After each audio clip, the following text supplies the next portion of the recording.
সুপ্রিয় দর্শক শ্রোতা ভাই বোন, অনেকে আমাদের কাছে প্রশ্ন রাখেন যে বিবাহের পূর্ব প্রস্তুতি কেমন হওয়া উচিত।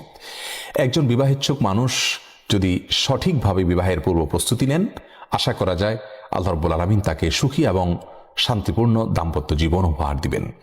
আর সেজন্য আমরা আজ বিবাহের পূর্ব প্রস্তুতিমূলক কয়েকটি পরামর্শ আপনাদের সামনে নিবেদন করতে চাই। বিবাহের জন্য বিবাহেচ্ছুক মানুষের সবচেয়ে বড় এবং প্রথম প্রস্তুতির বিষয় হলো নিজেকে মুত্তাকি, পরহেজগার, পাপের কাজ এবং আল্লাহর অবাধ্যতার কাছ থেকে দূরে থাকার মতো মানুষ হিসেবে গড়ে তুলতে হবে। আমরা সবাই চাই আমাদের জীবনসঙ্গিনী যিনি আসবেন তিনি যেন ফেরেশতার মতো একজন ভালো মানুষ হন। আমরা যদি তাই চাই তাহলে নিজেদেরকে সর্বাগ্রে ভালো মানুষ হিসাবে গড়ে তুলতে হবে। কারণ আল্লাহ রাব্বুল আলামিনের সাধারণ নিয়ম হলো যে ভালো মানুষের সঙ্গে আল্লাহ রাব্বুল আলামিন ভালো মানুষ মিলিয়ে দেন। যদিও ব্যতিক্রম বিচ্ছিন্ন ঘটনা অনেক সময় ঘটে, আল্লাহ তাআলা অনেক সময় পরীক্ষার জন্য সেটি করে থাকেন বা অন্য উদ্দেশ্যে আল্লাহ তাআলা করে থাকেন। যেমন আমরা দেখেছি যে ফেরাউনের মতো খারাপ মানুষের ঘরে আসিয়ার মতো ভালো মানুষ আল্লাহ দান করেছেন।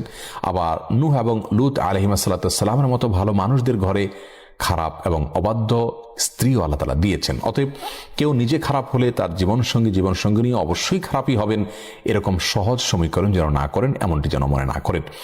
তবে সাধারণ অবস্থায় আমি ভালো হওয়ার চেষ্টা করব, সেক্ষেত্রে আল্লাহ একজন ভালো জীবনসঙ্গিনী আমাকে দিবেন, সে আশা আমি জোরালোভাবে করতে পারি। বিবাহের পূর্ব প্রস্তুতির অংশ হিসাবে আমাদেরকে দ্বিতীয় যে কাজটি করতে হবে তা হলো আল্লাহর কাছে সাধারণভাবে দোয়া করতে হবে। আল্লাহ তাআলা যেন আমাদেরকে ভালো জীবনসঙ্গিনী দান করেন, জীবনসঙ্গী দান করেন। আর বিশেষভাবে কোরআনে কারিমে সূরা ফুরকানের আয়াত নম্বর ৭৪-এর শেষ অংশ, দোয়ার অংশটা বেশি বেশি করে পাঠ করতে হবে। সকাল সন্ধ্যা উঠতে বসতে বিভিন্নভাবে বেশি বেশি কোনো সংখ্যা নির্ধারণ না করে আল্লাহর কাছে দোয়া নিবেদন করতে হবে। আর দোয়াটি হলো রব্বানা হাব লানা মিন আজওয়াজিনা ওয়া যুররিয়াতিনা কুররাতা আয়ুন ওয়াজআলনা লিল মুত্তাকিনা ইমামা। যার অর্থ হলো, হে আমাদের রব, হে আমাদের আল্লাহ, আপনি আমাদের জীবনসঙ্গিনী এবং পরিবারের সদস্যদেরকে, সন্তানদেরকে এমন মানুষ হিসাবে আমাদের সামনে উপস্থিত করুন, বা এমন মানুষদেরকে আমাদের জীবনসঙ্গিনী এবং পরিবারের সদস্য হিসাবে দান করুন যাদেরকে দেখলে আমাদের নয়ন জুড়িয়ে যায়, চোখ জুড়িয়ে যায়, অন্তর শীতল হয়ে যায়, এবং যারা মুত্তাকিদের ইমাম হতে পারে। অত্যন্ত অর্থবহ চমৎকার একটি দোয়া, এটি বিশেষ করে পাঠ করা যেতে পারে ভালো জীবনসঙ্গিনী পাওয়ার জন্য। এটি বিবাহের পূর্ব প্রস্তুতির অত্যন্ত গুরুত্বপূর্ণ একটি অংশ।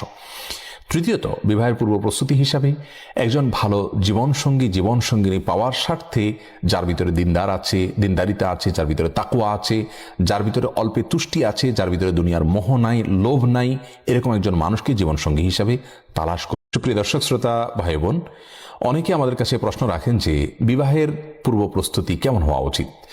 একজন বিবাহেচ্ছুক মানুষ যদি সঠিকভাবে বিবাহের পূর্ব প্রস্তুতি নেন, আশা করা যায় আল্লাহ রাব্বুল আলামিন তাকে সুখী এবং শান্তিপূর্ণ দাম্পত্য জীবন উপহার দিবেন।